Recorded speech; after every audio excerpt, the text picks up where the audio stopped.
I found out my wife was cheating in the quietest way possible, which somehow made it worse. No dramatic scene, no lipstick on a collar, just a message preview lighting up her phone at 1:17 a.m. while she slept beside me, and I remember staring at it for a long time before locking the screen again because I didn't need to read it to understand what it meant. And from that moment on, something in me shifted. Not loudly, not angrily, just decisively, like a door closing in a room no one else knew existed. So the next morning I made her coffee, kissed her cheek, and said, "Morning," like I always did. And she smiled back like nothing was wrong, like she wasn't slowly dismantling the life we built. And that's when I decided I wasn't going to confront her. Not yet.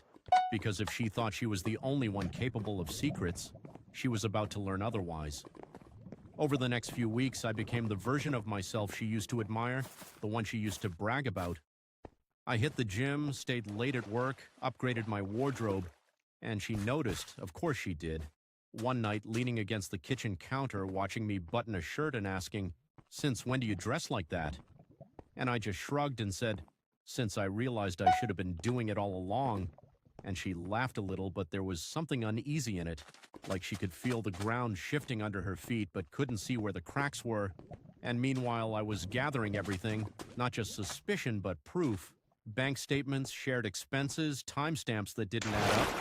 And when I finally suggested casually over dinner, "Hey, maybe we should merge everything completely, full transparency, for the future," she hesitated for half a second too long before agreeing, and that half second told me more than any message ever could. And once I had access, it was all there, neatly laid out like she hadn't even tried to hide it properly. Hotel charges during work trips, rides booked to places she swore she'd never been. And I remember sitting there alone one night, scrolling through it all and thinking how strange it was that the person I trusted most had become the easiest puzzle I'd ever solved. Still, I didn't confront her. I just kept going, kept smiling, kept playing the role until the night everything was finally ready. When I came home early and found her in the living room scrolling on her phone, and I said, calm as ever, "We need to talk." And she froze just slightly before putting the phone down and asking, "About what?" And I walked over, placed a folder on the table between us and said, "About how long you thought I wouldn't notice." And her face drained of color as she whispered, I can explain." And I tilted my head, almost curious, and replied, "Good, I'd love to hear it."